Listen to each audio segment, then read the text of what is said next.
Foram 2 semanas intensas de debates na Conferência do Clima da ONU. O encontro aconteceu nos Emirados Árabes Unidos, um dos maiores produtores de petróleo do mundo. Natural que houvesse um embate pela manutenção do uso dos combustíveis fósseis. Em alguns momentos da cúpula, parecia que o lobby das petrolíferas venceria a necessidade de uma nova matriz energética. Mas nessa queda de braço, prevaleceu a chamada economia verde. Os aplausos esfuziantes foram mais de alívio do que de celebração. A batida do martelo não apenas encerrou a COP28 na capital dos Emirados, Dubai, como marcou uma conquista histórica pela transição. As quase 200 delegações presentes aprovaram uma resolução que se compromete a abandonar gradualmente o petróleo, o carvão e seus derivados. Mas que fique bem claro, não foi nada fácil chegar a esse consenso. O texto final deixa claro a troca para a energia limpa deve ser acelerada nesta década, que o próprio documento chama de crucial. O presidente da conferência, o sultão Ahmed Al-Jaber, afirmou, após a aprovação, que foram estabelecidas as bases para alcançar uma mudança transformadora histórica e comemorou que expressões como combustíveis fósseis tenham sido incluídas explicitamente na declaração final. Para deixar mais claro, países como a Arábia Saudita, que também baseia sua economia na exportação de petróleo, se opôs fortemente à citação direta do óleo cru no documento. 8 anos de luta contra a mudança climática após o Acordo de Paris, a comunidade internacional afirma que uma preparação é necessária para deixar para trás as fontes de energia que permitiram o maior crescimento econômico da história. O texto final da conferência aponta que a primeira ação é triplicar a capacidade energética renovável e dobrar a eficiência energética média até 2030. Em seguida, acelerar os esforços para eliminar progressivamente o carvão sem medidas de redução, acelerar o uso de combustíveis com zero ou baixas emissões e efetuar uma transição dos combustíveis fósseis de maneira justa e imparcial. A meta é alcançar a neutralidade de carbono até 2050, mas o texto não deixa claro se até essa data, fundamental no calendário da batalha climática, os países devem ter abandonado completamente a dependência das fontes de energia fósseis. O que a comunidade internacional reitera é que, até meados do século, o planeta deve equilibrar os gases que envia para a atmosfera com aqueles que retém. O presidente dos Estados Unidos, Joe Biden, classificou o acordo alcançado na COP28 como um marco histórico. A pauta é importante para o partido dele, o Democrata, principalmente em 2024, quando Biden vai tentar se reeleger. Em 2 anos, a COP30 vai acontecer em Belém do Pará. Justo que o Brasil mostrasse certo engajamento na resolução desse ano. A ministra do Meio Ambiente, Marina Silva, pressionou as potências mundiais a liderarem um movimento que se propõe a frear o aquecimento global. É fundamental que os países desenvolvidos tomem a dianteira na transição rumo ao fim dos combustíveis fósseis e assegurem os meios necessários para os países em desenvolvimento poderem implementar suas ações de mitigação e adaptação. Também na quarta, a OPEP, a Organização dos Países Exportadores de Petróleo, divulgou seu relatório mensal. A publicação projeta uma demanda recorde em 2024. De acordo com o grupo, o mundo vai consumir, em média, 104 milhões de barris de petróleo por dia no próximo ano, em comparação com os 102 milhões consumidos em 2023. O cartel classificou o aumento da demanda como um crescimento saudável.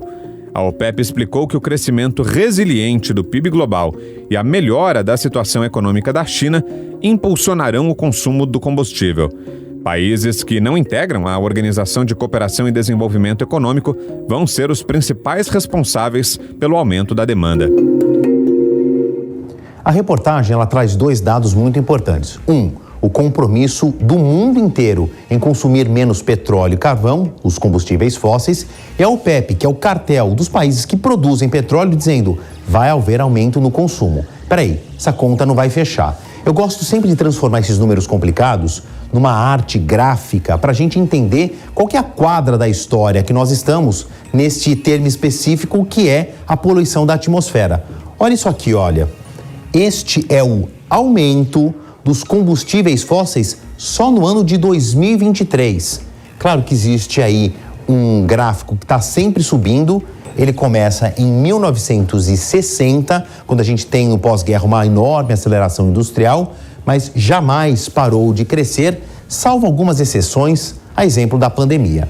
Mas, de novo, nesta quadra da história, onde é que nós estamos no ano de 2023? Houve um aumento em 12 meses da poluição gerada por carvão, petróleo, gás e cimento, porque para produzir essa matéria-prima também se emite CO2. Tá bom, o gráfico ele impressiona por essa curva sempre ascendente, mas quais são os números propriamente ditos? Essa medida está em GTCO2. Trocando em miúdos, são bilhões de toneladas de dióxido de carbono na atmosfera. O quanto? Quase 40 bilhões de toneladas de CO2 na atmosfera num curto espaço de tempo. E ressalto, a gente só tem aumentado essa tendência. Eu queria conversar agora com o Carlos Bocuí, que volta à nossa programação. Ele conversou com a gente quando começou a COP e agora que terminou, eu queria justamente a avaliação dele. O Carlos Bocuí é presidente da PROAM, que é o Instituto Brasileiro de Proteção Ambiental. Carlos, mais uma vez, muito obrigado pela sua participação aqui no nosso programa. E eu quis começar o JP Internacional dessa semana justamente com esse tema para a gente ter mais tempo para conversar. E retomo aqui o que eu estava explicando para a nossa audiência.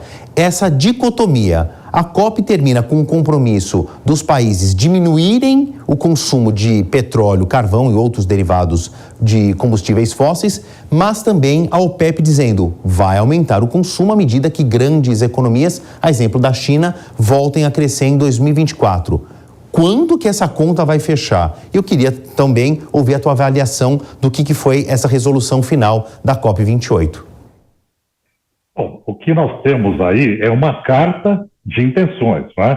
Onde se coloca que haverá uma diminuição até 2050 e que a questão da substituição dos combustíveis fósseis, ela pode ocorrer. Porém, quem trabalha com política pública sabe que se você não tem meta e não tem prazo, não acontece nada, porque nós estamos, na verdade, na mão de um enorme cartel de petróleo que não tem a intenção de diminuir a sua produção. Tá? E, por outro lado, você tem uma demanda que também justifica isso, principalmente China e Índia, né? Na questão não só do petróleo, mas também do carvão, que é suprido pela China.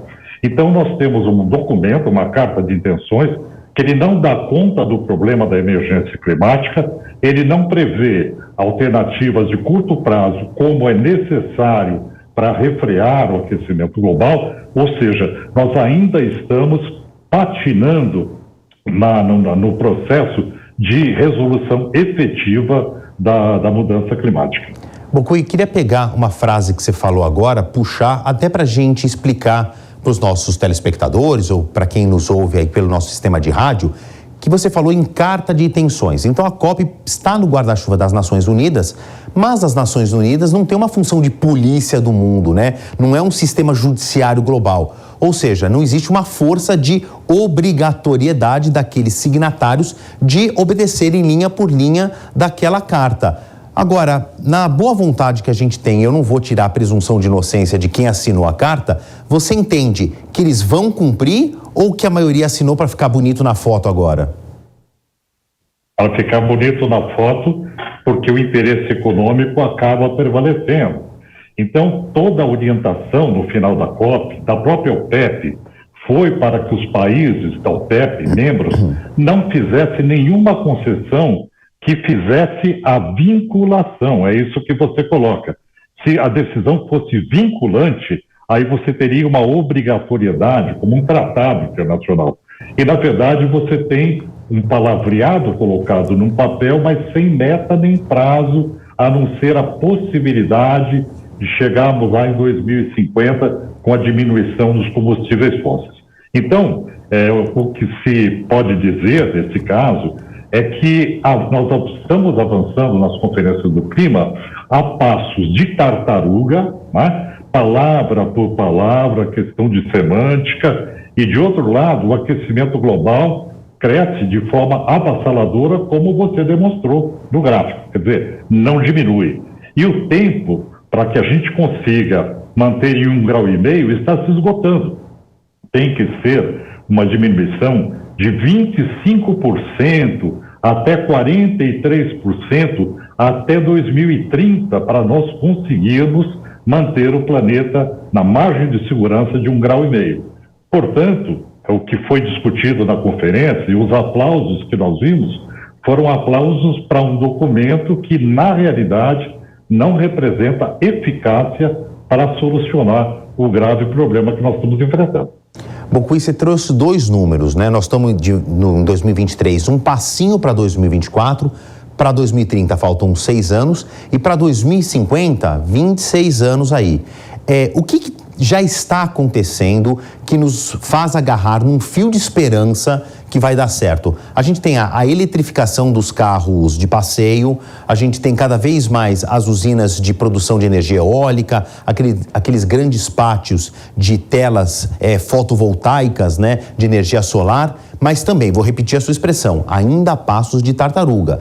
Precisa de um grande financiamento, uma vontade pública, política e também do consumidor comprar o carro elétrico ao invés do carro a combustível. Mas essas medidas já estão surtindo algum efeito ou só é para afagar a nossa esperança? Bom, o seu próprio gráfico demonstrou que não, tá? Nós temos um lançamento de gigatoneladas de carbono na atmosfera e ele continua crescendo.